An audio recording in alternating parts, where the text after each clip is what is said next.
بدلیں زندگی۔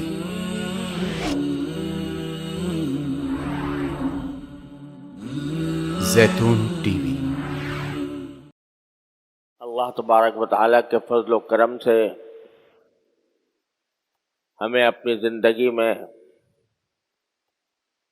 ایک اور رمضان نصیب ہو رہا ہے۔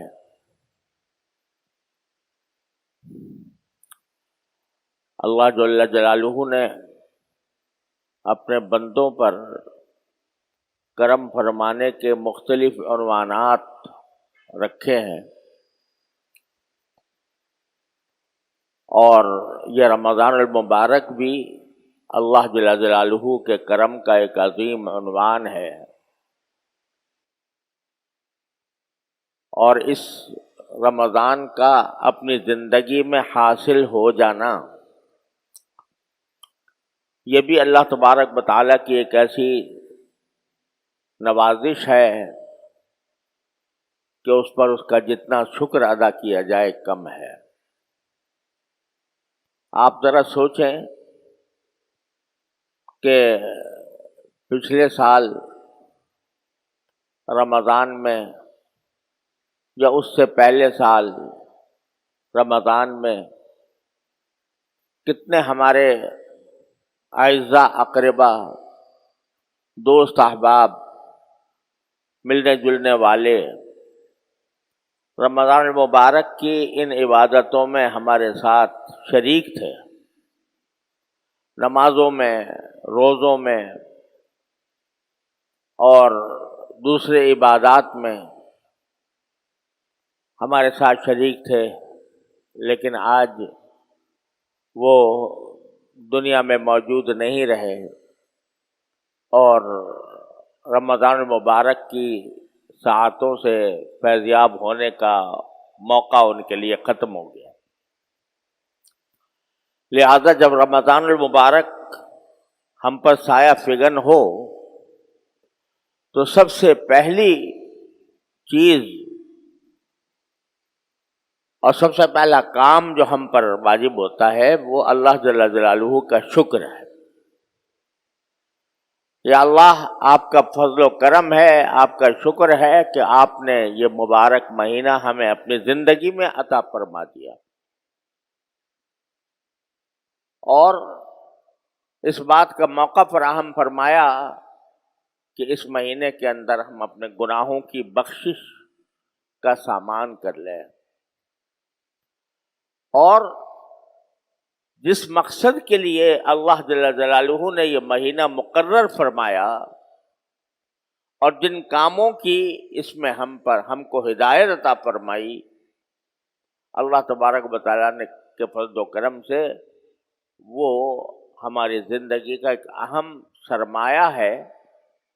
اللہ تعالیٰ اس سے ہمیں صحیح فائدہ اٹھانے کی توفیق عطا فرمائے۔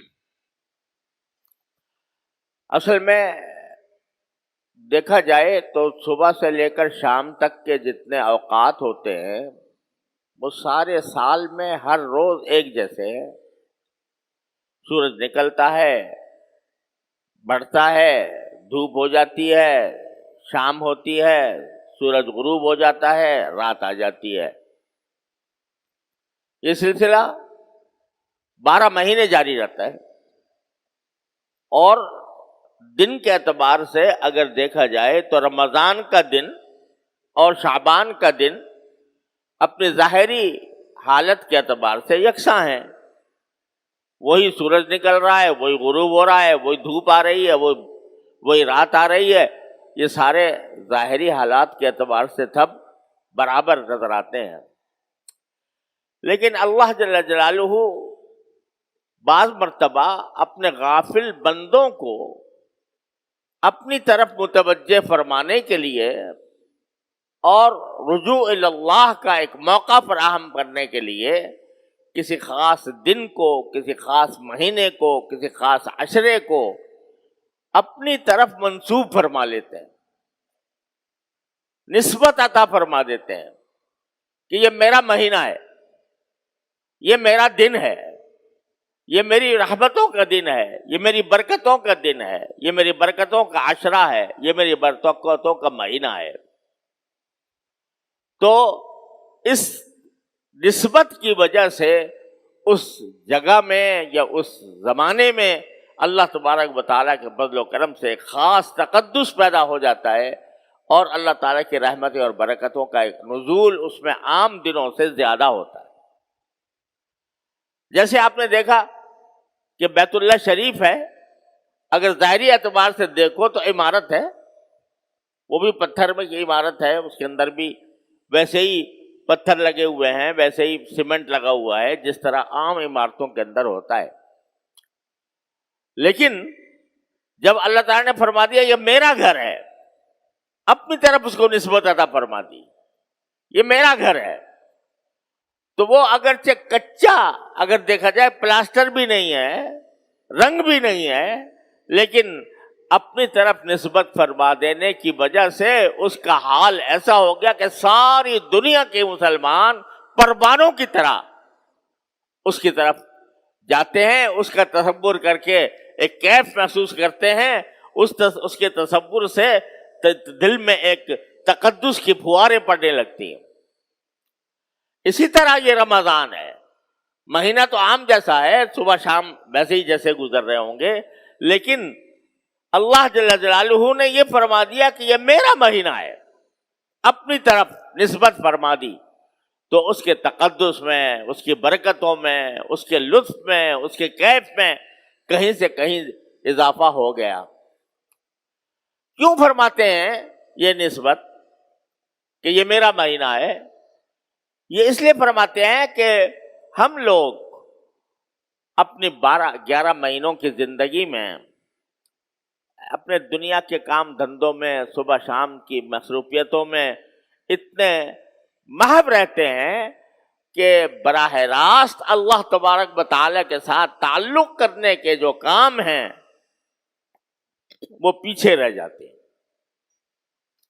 تجارت ہو رہی ہے، اس میں لگے ہوئے ہیں، ملازمت ہو رہی ہے، اس میں لگے ہوئے ہیں، اور دنیا کے دوسرے کام دھندوں میں، روزی کمانے میں، بیوی بچوں کے ساتھ اٹھنے بیٹھنے میں، اگرچہ یہ سارے کام جائز بھی ہیں اور اگر حسن نیت کے ساتھ کیے جائیں تو عبادت بھی ہے، اور اللہ تبارک و تعالیٰ اپنے فضل و کرم سے ان پر بھی ثواب عطا فرماتے ہیں، لیکن ایک ہوتا ہے براہ راست اللہ جل جلالہ کے ساتھ تعلق قائم کرنا، اللہ تعالیٰ سے لو لگانا، اللہ تبارک و تعالیٰ کی طرف رجوع کر کے اپنا ایک بندگی کا رشتہ اللہ تبارک و تعالیٰ کے ساتھ قائم کرنا کہ اللہ میں بندہ ہوں، آپ میرے پروردگار ہیں، اے اللہ میں بندہ ہوں، آپ اب میرے پروردگار ہیں، میں آپ کی عبادت کرتا ہوں، آپ کی بندگی کرتا ہوں، اپنا سر نیاز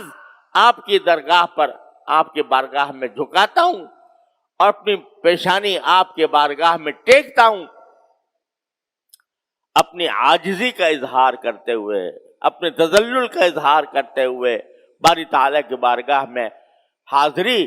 یہ ایک ایسی چیز ہے کہ جو انسان کو اپنے پروردگار کے ساتھ مضبوط رشتہ قائم کرنے کا فائدہ عطا کرتی ہے۔ ساری دینی دوڑ دھوپ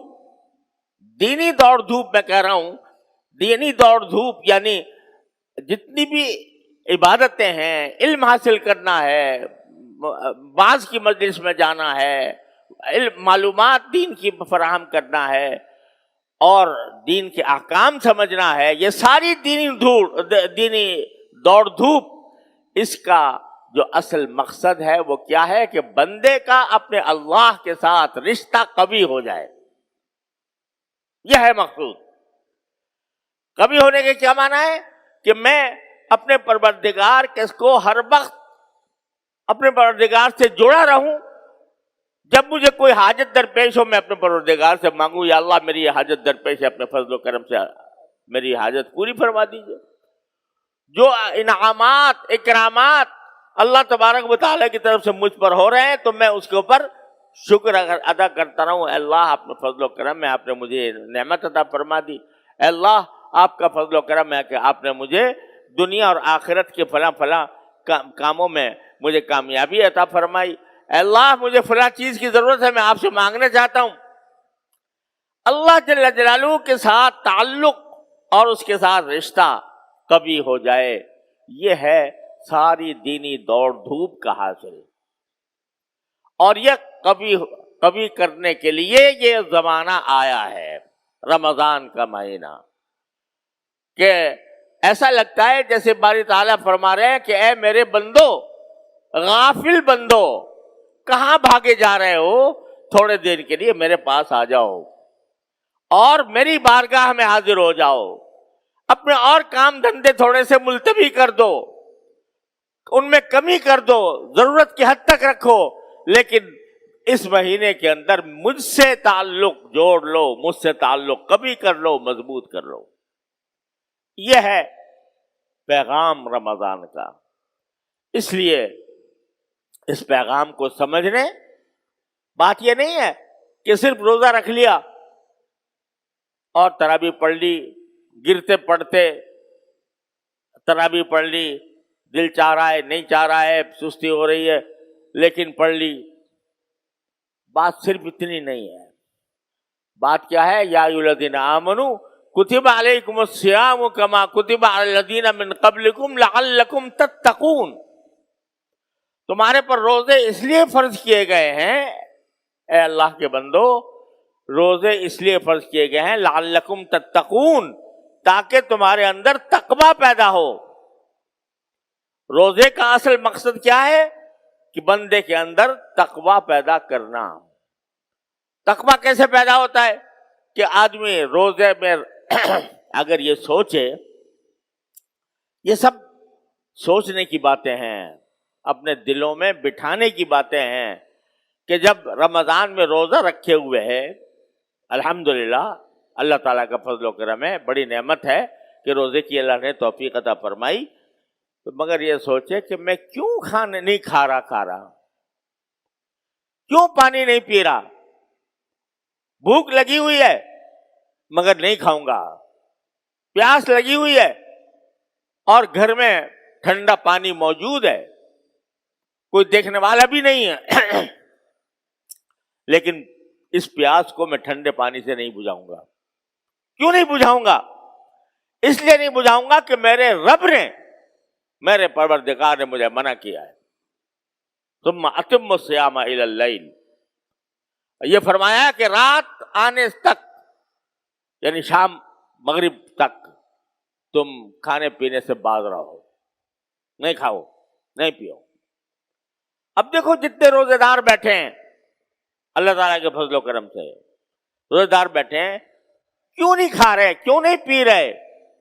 اس لیے کہ ان کے پروردگار نے منع کر دیا ہے، مت کھانا مت پینا. تو بھوک لگی ہوئی ہو، پیاس کی شدت سے حلق میں کانٹے پڑ رہے ہوں، لیکن کوئی مجھے اگر صحیح معنی میں مسلمان آدمی ہے، اس کو کہا 1,00,000 روپے لے لے اور روزہ توڑ دے، توڑے گا؟ کیسے ہی گیا مسلمان ہو، لیکن اس کو کوئی پیشکش کرے کہ 1,00,000 روپے لے کے روزہ توڑ دے، نہیں توڑے گا. کیوں نہیں توڑے گا؟ اس لیے کہ کہتا ہے میں اللہ کا بندہ ہوں، اللہ نے مجھے اپنے فضل و کرم سے یہ نعمت عطا فرمائی ہے کہ مجھے بھوکا پیاسا رکھ رہے ہیں. اس لیے رکھ رہے ہیں تاکہ وہاں جا کر جو مجھے پلائیں گے، وہاں جا کر جو کھلائیں گے، اس آخرت کے اندر پہنچنے کے بعد وہ اس کے آگے یہ دنیا کا کھانا، دنیا کا پانی ہیچ در ہیچ ہے. اس واسطے میں نہیں توڑوں گا. یہ کیا ہے جو تمہیں توڑنے سے باز رکھ رہا ہے؟ یہ تقویٰ ہے. یہ تقویٰ ہے کہ میرے اللہ تبارک و تعالیٰ نے مجھے روک دیا، میں نہیں رکوں گا، میں روزہ توڑنے والا نہیں ہوں.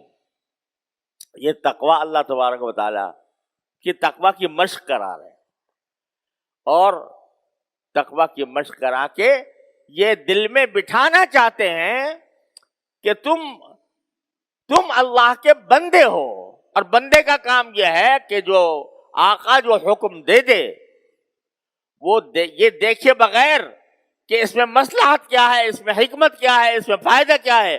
بندے کا کام یہ ہے کہ اس کو بجا لائے, خواہ تکلیف لگ رہی, تکلیف ہو رہی ہو, خواہ پریشانی ہو رہی ہو, لیکن میرے پروردگار نے مجھے یہ فرمایا میں یہ کام کر کے رہوں گا, اور جس چیز سے اس نے روکا ہے اس سے رک کے رہوں گا. یہ مشق کرائی جانی مقصود ہے اس رمضان کے مہینے کے اندر ہم سے اور آپ سے, تقویٰ کی مشق. اب ذرا سا اسی کو رخ بدل کر دیکھیں کہ مشق کیسے کرائی جا رہی ہے, کہ ایک ایسے طریقے سے کرائی جا رہی ہے کہ بھئی ایک نظام بنا دیا پوری دنیا کا, کہ یہاں دنیا میں جہاں مسلمان بستا ہے وہ اس دن میں کھانے پینے سے پرہیز کرے گا. اب بھائی یہ بھی ذرا سے سوچنے کی بات ہے کہ ہم کھانا جو تھا وہ کوئی حرام کام تھا, حلال تھا. یا ایھا الرسول کلوا من الطیبات واعملوا صالحا, اللہ تعالیٰ نے فرمایا جو پاکیزہ چیزیں میں نے تمہارے لیے پیدا کی ہیں اس کو کھاؤ آرام سے, اللہ کے شکر ادا کرو کھا کر. کوئی حرام تھا؟ نہیں. پانی پینا حرام تھا؟ نہیں. لیکن تم نے اللہ کی خاطر, اللہ کے حکم کی خاطر پانی پینا چھوڑ دیا, کھانا کھانا چھوڑ دیا, یہ سب چھوڑ دیا. تو جو چیز پہلے ہی سے حرام تھی, رمضان سے پہلے ہی سے حرام تھی, وہ اگر نہ چھوڑی تو یہ کیسا روزہ ہوا؟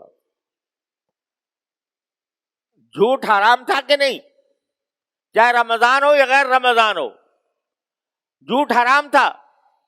اگر کھانا پینا جو حلال تھا وہ تو چھوڑ دیا, لیکن جھوٹ جو حرام تھا وہ نہ چھوڑا, تو یہ عجیب بات ہو گئی کہ بھئی یہ ایک طرف تو کہہ رہے ہو کہ میرے مالک نے کہا ہے کہ کھانا چھوڑ دو اس لیے چھوڑ رہا ہوں, لیکن دوسری طرف مالک نے یہ بھی تو کہا ہے کہ جھوٹ نہ بولنا, وہ نہیں چھوڑتے.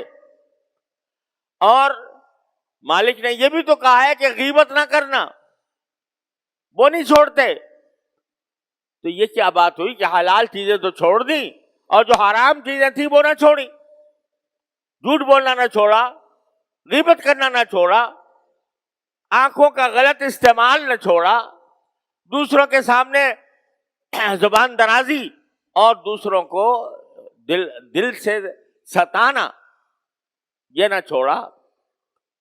تو بھائی یہ کیا بات ہو گئی کہ حلال چیزیں تو چھوڑ دی اللہ کے کہنے پر, اور جو حرام چیزیں تھیں وہ اللہ تعالیٰ کے کہنے پر نہ چھوڑی. تو یہ تو کوئی مزیدار روزہ نہ ہوا, یہ تو ایک ظاہری روزہ ہو گیا, لیکن تم نے اگر وہ کام نہ چھوڑے. تو تربیت تو یہ دینی مقصود ہے تقویٰ کی, کہ اللہ کا حکم جس چیز سے منع کر دے اس چیز سے رک جاؤ, یہ تربیت دینی مقصود ہے تقویٰ کی.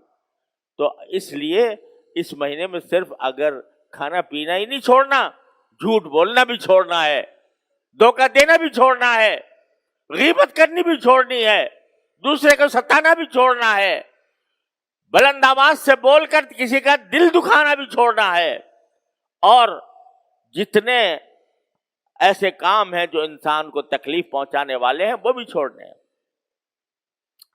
بیچارہ ایک روزہ دار آ گیا تمہارے پاس کوئی چیز خریدنے کے لیے, تم کو میں اس کی کھال کھینچ کے اور پھر روزہ رکھوں گا, تو اس کو گرا فروشی تم نے رمضان کے اندر شروع کر دی, تو یہ کوئی روزے کی حقیقت تم نے نہ سمجھے. لعلکم تتقون, تقویٰ کے لیے پیدا یہ مہینہ لایا گیا ہے, لہذا اس سے چھوڑو.